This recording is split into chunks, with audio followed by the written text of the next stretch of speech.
अस्सलाम वालेकुम। Taxi news के साथ एक बार फिर मैं आपकी खिदमत में हाजिर हूँ। जैसा कि आप जानते हैं कि मैं अपनी टैक्सी में बैठने वाले मुसाफिरों से उनके ख्यालात और उनके मसाइल जानने की कोशिश करता हूँ और एक आम आदमी क्या सोचता है ये आप तक पहुँचाता हूँ। इस दौरान कई मुसाफिर गैर मुनासिब अल्फाजों का भी इस्तेमाल करते हैं जिन्हें टैक्सी न्यूज़ की टीम को मजबूरन सेंसर करना पड़ता है। आइए आज के प्रोग्राम का आगाज़ करते हैं और मिलते हैं इस हफ्ते के मुसाफिरों से।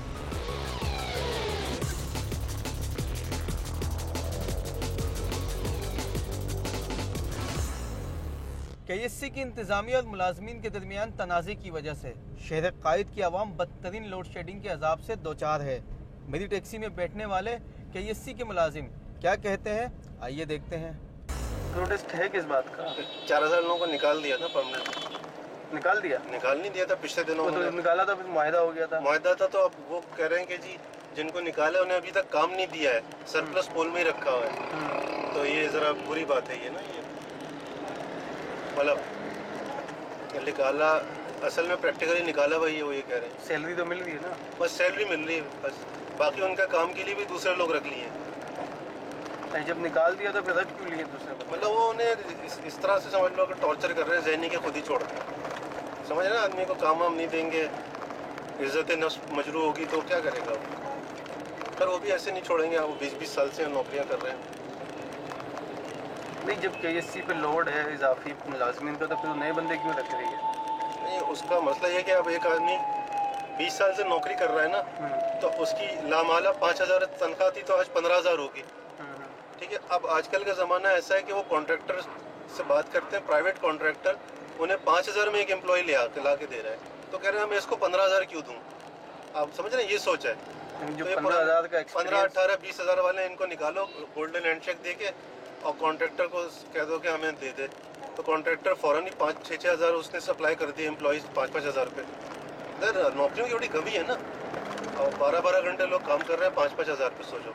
तो वो मैनेजमेंट के लिए वो ज़्यादा अच्छा है, बजाय ये कि वो उसी काम के 15 भी दे रही है, फिर उसके बेनिफिट भी दे रही है, ग्रेजुएटी, प्रोविडेंट फंड, मेडिकल। ठीक है, पुराने हैं ना परमानेंट, लेकिन जो कॉन्ट्रैक्ट पे है 5-5 हज़ार में उसे बेचारे कुछ, वो तो वो KSC का एम्प्लॉय नहीं है, वो कॉन्ट्रैक्टर लाया है उसे। लेकिन ये तो KSC कवानीन, लेबर कवानीन की खिलाफ वर्जी नहीं करती? कौन सा कवानीन? लेबर कवानीन जो होते हैं, नहीं, लेबर की सबसे कम से कम तनख्वाह मेरे ख्याल 8,000 तो है ना यार, मैं पता नहीं क्या है, लेकिन मैं तो मुझे पता है 5-5 हज़ार रुपये लोग आए थे। लेकिन जो कॉन्ट्रैक्ट पे ये भी 2-3 साल बाद इन्होंने मुतालबा कर दिया हमें पक्का करो। नहीं, आप समझा करें, ये कॉन्ट्रैक्ट ये हमारे मुलाजिम ही नहीं है, आप समझ रहे हैं ना। जी। जैसे मैं एक कॉन्ट्रैक्टर हूँ, ठीक है जी।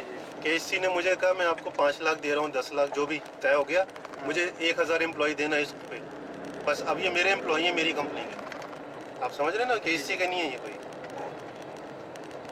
तो अब इनका कोई भी मसला होगा, वो जिस दिन उन्होंने मेरी छुट्टी की, एम्प्लॉयज़ की भी हो गई, तो ये आसानी से जान तरीका है ना, बजाय कि परमानेंट रखो। अब ये चल रहा है यहाँ पे ना हमारे यहाँ।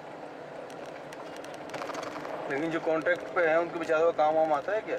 यार वो कॉन्ट्रैक्ट, वो काम की नोयत ऐसी है कि मीटर चेक कर लो, चाय बना दो, ठीक है ना, फाइल रख दो, ये वाली नोयत है बस। अच्छा। और कोई आला नोयत नहीं है टेक्निकल या कोई लिखने पढ़ने वाली। ज़रा गरीब से लोग हैं, मिडिल पास, मैट्रिक पास, इससे ऊपर थोड़ी है कोई। तो इन कामों के लिए लिया है, मैसेंजर बॉय के लिए, मीटर रीडिंग के लिए, इस किस्म के है ना, ड्राइवर। जी। इसके लिए उन्होंने ले लिए। अब ये है कि हमारे यहाँ एक पियोन था, दो पियोन है। एक पुराना ही बैठ गया जिसको रिटायर किया था और वो गया नहीं, एक नया आ गया कॉन्ट्रैक्ट पे, तो अब 2 बैठे हैं हमारी। तो पुराने वाले लोग सही काम नहीं करते थे या सिर्फ सैलरी का इजाफी बोझ किया? मैंने तो सिर्फ इजाफी बोझ है उनके ऊपर। एक आदमी को 15,000 तनख्वाह दें, उनका नज़रिया ये है।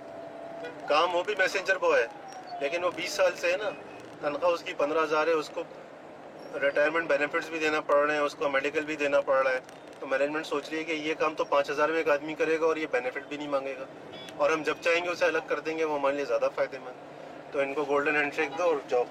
यही हुआ, इन्होंने जो जबरी निकाले थे 4000 थी, उन्हीं का चल रहा है प्रोटेस्ट सारा।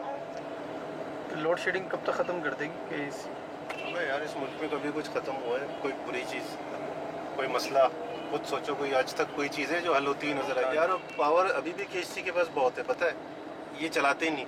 क्यों? पैसे खर्च करना पड़ेंगे तेल के, आप समझ रहे हो। अच्छा। अगर ये फुल कैपेसिटी पे तेल से लेके चलाएं तो अभी 3 घंटे 4 घंटे होती है ना, 1 घंटा हो बस, 1-1.5 घंटा भी ना हो हर जगह। तो ये सर्दियों में इन्होंने की, क्यों? पैसे बचाते। सपोज 1,000 टन तेल खरीदना है तो उन्होंने जो सिर्फ 700 टन ही खरीदा, 3 पैसे रोज़ के बचा रहे हैं। ये हो रहा है अभी। तो इनके प्लांट लग जाएंगे तो भी ये पैसे बचाते रहेंगे। समझ लो, मैनेजमेंट तो कमा रही है ना, कोई पूछने वाला है नहीं इन्हें। पुलिस के कारनामों की तो बहुत सी दास्तानें हैं। मेरी टैक्सी में बैठने वाले ये मुसाफिर पुलिस की कारकर्दगी और कारनामों पर क्या कहते हैं, आइए देखते हैं।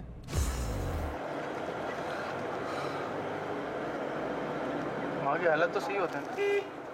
हालात तो सही है, लेकिन आजकल जो है अचानक कुछ भी हो जाता है, तो किसी भी लम्हे ये कुछ भी हो सकता है। बस आजकल कोई बंदा महफूज भी नहीं है वैसे। क्यों यार, ये कैसे कह सकते हैं आप? क्योंकि पुलिस कंट्रोल नहीं करती है किसी चीज़ को भी। मतलब अगर पुलिस इस चीज़ का मतलब एक तरह से हर तरफ सिक्योरिटी दे दे या चेकिंग करने लग जाए तो पुलिस चेकिंग करती है तो आप लोग भी चीखते हैं यार, हम लोग भी चीखते हैं। नहीं, अगर पुलिस एक मतलब एक मैनुअली तौर पे बंदे को रोक के और आराम से चेकिंग दे, मतलब अपनी पेदागिरी इसमें ना करे, तो फिर ये मसला हो सकता है। पुलिस तो मेरे ख्याल है आराम से चेक करती है। आप नहीं, पुलिस कुछ भी नहीं कर सकते जब तक हमारे सियासतदान सही नहीं होंगे ना, पुलिस कुछ भी नहीं कर सकती। सियासतदान का क्या ताल्लुक यार? सियासतदान नहीं तो सियासतदान ये ना कि अगर मैं किसी पार्टी का हूँ और मैं कोई जुर्म करूँ तो दूसरे पुलिस वाले को भी मैं पार्टी का धमकी दे सकता हूँ कि भाई हमारे पार्टी की हुकूमत। नहीं, वो तो एक अलग बात है, लेकिन पुलिस भी क्या करे, इतनी मेरे ख्याल आबादी हो गई है, पुलिस की नफरी भी कम है। पुलिस तो बहुत कंट्रोल करती है। अगर कहीं पे भी देखा जाए तो पुलिस मतलब खड़ी हुई नज़र आती है, काम कुछ नहीं करती होती। मतलब एक जगह पे मतलब जिस तरह से एक बाघ की चौकीदारी करने के लिए इनको खड़ा किया हुआ और चुप करके खड़े हुए हैं। मतलब जो आ रहा जा रहा है उसमें नज़र अगर रखें तो ये मसले हल हो सकते हैं। नज़र तो रखी हुई होती है ना। पुलिस वाला मेरे ख्याल एक बंदे को तलाशने की पुलिस की तो एक ट्रेनिंग होती है, एक बंदे को एक नज़र में पहचान लेते हैं, तो बंदे को पहचानने की कोशिश करते होंगे खड़े होकर वो, तो मेरे ख्याल। लेकिन ये उस हिसाब से काम नहीं करते ना। अगर ये देख रहे होते हैं मतलब कौन सा बंदा ज़्यादा लो क्वालिटी का लग रहा है उसी को रोकेंगे, उससे मतलब जो भी पैसे लेने होंगे लेके उसको फिर छोड़ देते। लेकिन मतलब असल जो काम है चेकिंग का वो मतलब अंजाम नहीं देते ये काम। अगर चेकिंग का काम अंजाम दे तो ये मसले हल हो जाते हैं। चेकिंग भी करते हैं यार। इस तरह रेंजर रोकती है, हमारी रेंजर रोक के और चेकिंग लेती है। आबादी इतनी ज़्यादा है अभी, हर गली के कोने पे तो पुलिस वाले खड़े करने से असल में बेरोज़गारी की वजह से भी होता है और कुछ लोगों की नीयत भी होती है, पेशा होता है कि हराम ही खाना है, हलाल तो खाना ही नहीं। हमारी अपनी भी तो जिम्मेदारी है ना, हम भी वैसे शहरी मशकूक चीज़ों पर नज़र रखें, पुलिस के साथ ताउन करें। आप हम में से कौन ताउन करता है? लेकिन अगर जो बंदा ताउन करता है उसी को रगड़ते हैं, फिर वो फिर अपना काम वगैरह छोड़ के फिर उन्हीं के साथ ही लगा रहे हैं। क्योंकि हर वक्त उन्हीं को मतलब कॉल की जाती है या बुलाया जाता है कि आप आ जाओ भाई, इस वक्त आपका काम है, और ये बंदे पहचानो। तो वो फिर हर बंदा तो नहीं जा सकता, जाके पहचान सकता है। वो तो ठीक है, बंदा नहीं पहचान सकता, लेकिन वो तो किसी केस में आप जब मुद्दई बनेंगे तब की बात होती है ना। लेकिन फ़र्ज़ करें आपको कोई मशकूक बंदा दिखता है, आप कोई बंदा बैग रख के जा रहा है या कुछ गाड़ी खड़ी करके जा रहा है, उसकी तो आप पुलिस को इतला दे सकते हैं ना। आपने कभी कोई इतला दी है इस तरह की? नहीं, इस तरह की इतला तो मतलब दे नहीं सकते हम, मतलब इसलिए कि हम लोग अपने जॉब वाले अपने काम मतलब काम देखें या मतलब इस चीज़ की इतलाएँ देखें, तो ये काफ़ी मुश्किल काम भी हो जाता है एक तरह से। क्योंकि फिर अगर बंदा इतला दे दे तो वो बोलेगा कहाँ से आया था, मतलब वो तफ्तीश के लिए भी एक तरह से बुला लेते हैं कि ये बंदा कहाँ से आया था, क्या हुआ है, कहाँ गए हैं, तो सारा कुछ फिर वो बंदे से पूछने लग जाते हैं। तो हर बंदा इस चीज़ को करने से भी रह जाता है कि ये चीज़ तो नहीं कर सकता हर बंदा। हमने अपनी सेफ्टी करनी है, अपने बच्चों की करनी है, अपने भाइयों की करनी है, तो ये तो करना पड़ेगा ना।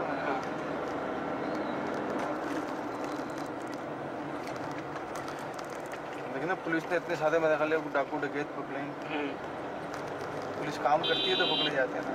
वो तो पकड़े जाते हैं, लेकिन असल जगह मतलब जो वारदात के टाइम मतलब कुछ ऐसी जगह भी हैं जहाँ पे मतलब पुलिस खड़ी होती है, उनके सामने वारदात हो जाती है, मतलब कुछ नहीं कर पा रही होती वो, या तो उनसे मिली हुई है उस वक्त या कुछ और मसले हैं। मतलब कुछ समझ नहीं आता कि ये हुआ कैसे, मतलब पुलिस की मौजूदगी के अंदर मतलब अगली गली के अंदर वारदात हो गई है। ऐसा भी होता है। हाँ, अजीब अजीब वाक़ियात आते हैं इस तरह के। मोबाइल छीन जाते हैं बंदे का, आगे पुलिस खड़ी है, पहले बंदे को रोका, भाई मोबाइल छीन के ले गए। वो आगे जाके पुलिस वालों को बोलते तो वो बोलते हैं हमारी हुदूद की ही नहीं थी ये जगह। हम क्या कर नहीं सकते हैं। हाँ, ये काफ़ी इस तरह के वाक़े हमने देखे भी हैं, सुने भी हैं। पुलिस को तो आप पैसा दे दो, उसको बोलो भाई इसी इलाके में डकैती अक्सर तो ये लोग बोलते हैं कि पुलिस के पैसे दे दो, और ये डाकू लोग जो है ना पुलिस को पैसे दे देते हैं कि भाई इसी इलाके में नहीं आना, अभी हम लोग इधर डाका डाल रहे हैं। अच्छा, शहरों में तो ऐसा नहीं नहीं होता तो होगा। खैर पुलिस वाले के बगैर, अगर मैं तो कहता हूँ कि अगर पुलिस वाले सही ईमानदारी से काम करें तो कोई कुछ भी नहीं हो सकता। पुलिस तो वैसे इंतज़ाम ही है, इसको पूरा इंतज़ाम संभालना है। रेंजर तो आती है मतलब कुछ टाइम के लिए आ जाती है, जब हालात ज़्यादा बिगड़ जाते हैं, पुलिस से आउट ऑफ कंट्रोल होते हैं। वैसे पुलिस का काम है कि ये चीज़ों को कंट्रोल करे, मतलब थाने, अगर थानों मतलब हर बंदे की लिस्ट निकाली जाए जो मतलब ख़राब है, करप्ट बंदे हैं, तो उसको देखा जाए। अगर इस तरह से देखने लग जाए तो ये मसले हल हो जाएंगे आराम से। मेरी टैक्सी का सफ़र अभी बाकी है, मगर ब्रेक की वजह से यहाँ हमें कुछ देर के लिए रुकना होगा। देखते रहिए टैक्सी न्यूज़।